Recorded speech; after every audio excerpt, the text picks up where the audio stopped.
Only one time have we ever sent instruments to another place in the solar system whose sole purpose was to determine whether or not there was life in that location. That location was the surface of Mars. Those instruments were on the Viking landers. Remember the Viking landers?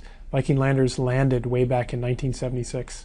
The Viking landers, the story that I even remember at the time from the Viking landers life experiment was that they proved that the surface of Mars was sterile. There was no life on Mars. And if anything, they made the idea of searching for life on Mars fall out of favor for many decades.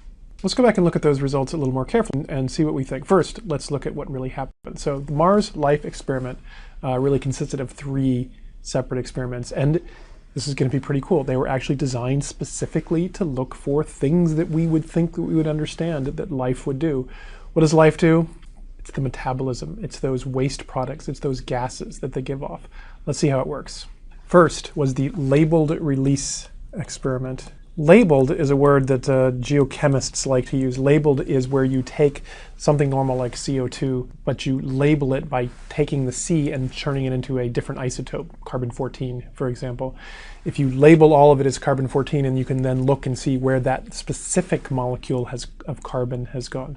So what do they do? Well, they have a tiny little half of a cubic centimeter sample here and a little dropper of water over here. It dropped onto this little sample of Martian soil from scooped up, put into this thing. In this water were organic compounds labeled with carbon-14. There's very little naturally occurring carbon-14 on the surface of Mars. The idea was to see if there were microbes inside here that took that organic material, which had the carbon-14, used it as fuel, and then expelled a gas as a waste product. What gas? Well, if it were us, we would be expelling CO2 with a 14C. But we know other organisms could give off CO or methane. So there was a detector that sat right here that was looking specifically for these products with labeled carbon atom. Now, simply finding these gases doesn't really tell you that there are microbes in there doing it. There could be some sort of chemical reactions that are going on that are purely abiotic. And so a very important part of the experiment was to repeat this entire experiment after this sample had been heated to extreme temperatures that would sterilize anything inside of there.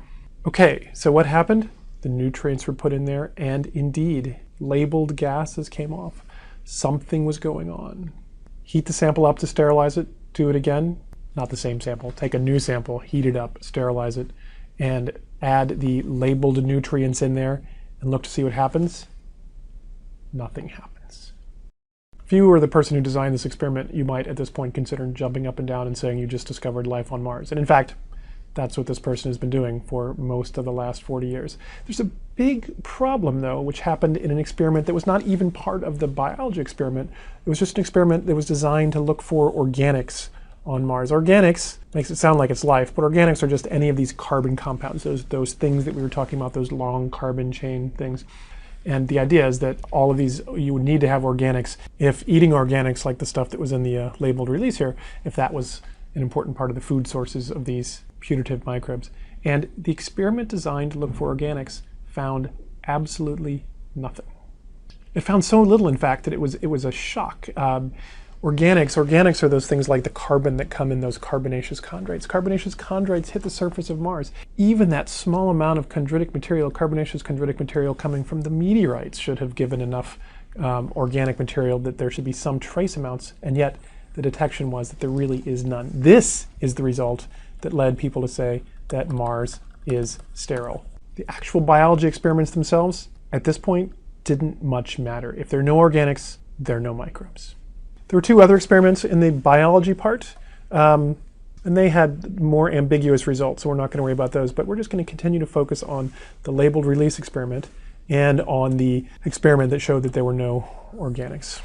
After the putative success of the labeled release experiment, the samples were allowed to rest for a while. And by samples, I'm now talking about this was done twice. This was done on Viking 1 and on Viking 2. The samples were allowed to rest for a while, and then more of the nutrient was added. If this were a terrestrial sample, if you took dirt, add the nutrient again, gas would come off. Probably even more gas, because you had grown that community and more gas would come off it at that point, and the gas would go away. In this experiment, when it was done the second time, well, the first time nutrient was added, labeled gas came off. Second time nutrient was added, nothing happened. What could possibly be going on? Well, it could well be that this is indeed just a chemical process. You add the nutrients the first time, all the chemical reactions are going to take place. You add it the second time, there are no more chemical reactions to take place. Very different from biology, which uses those nutrients to create a bigger community, which would then have an even bigger impact. And this is the way the field stood for about 30 years. Mars is sterile because there were no organics found on it, and the labeled release experiment must have just been looking at chemical reactions because A, there are no organics, and B, it behaved like a chemical reaction. An interesting thing happened though with the Phoenix lander to the north polar region of Mars. Remember the Phoenix lander was that one that scooped down, found that subsurface ice. It also found that the surface of Mars at the place that it landed was covered in a chemical called perchlorates. A perchlorate is something attached to a chlorine, and for oxygen atoms you could have something like hydrogen perchlorate. This would be perchloric acid. You could have ammonium perchlorate, and if you did, you would have a very nice rocket fuel. These are what perchlorates look like. One of the nice things that perchlorates can do is to decompose organic materials. Interestingly, they don't decompose organic materials at the temperatures on the surface of Mars. They only decompose organic materials when you heat them up a little bit. And in fact, this experiment, looking for organics, took the soil, heated it up a little bit, and then looked for the organics. If this soil had perchlorates in it, and it had organics in it, the organics would have been destroyed.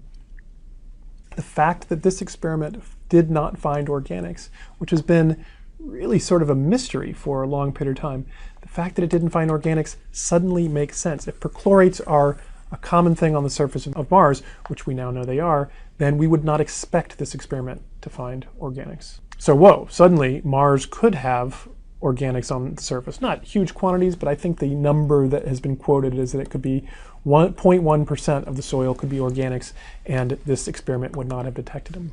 So if we suddenly throw this experiment out, it's important to go back and rethink what this labeled release experiment meant. And when we do that, I think we have to come down on the side of the problem with addition of the nutrients that second time. If the first time was due to biological activity, adding a second time should have continued that biological activity as much or more so. It should not be diminished. If this were simply chemical activity, then it should diminish. The one strange thing, remember though, the sterilized sample had no release in it whatsoever. So how could sterilization affect something that's abiotic? The answer is perchlorates. Again, if you heated the perchlorates and there were organic materials in through here that could react with these, those perchlorates would destroy the organic materials and we would end up having no effect. At best, the final results from Viking have to be labeled inconclusive. The experiment that was designed to look for organics turned out to not be capable of seeing the organics because of the unexpected presence of perchlorates. The specific experiments looking for metabolism did not obviously see any. And while we now better understand those Viking results finally years later, we also know that because they were inconclusive, the idea that the surface of Mars is totally sterile, we now know that we don't actually have evidence to know whether that's true or not. And the idea of perhaps looking for some sort of metabolic activity on Mars is now coming back into favor. There are some grand planetary scale experiments that we can use to address these questions in the meantime.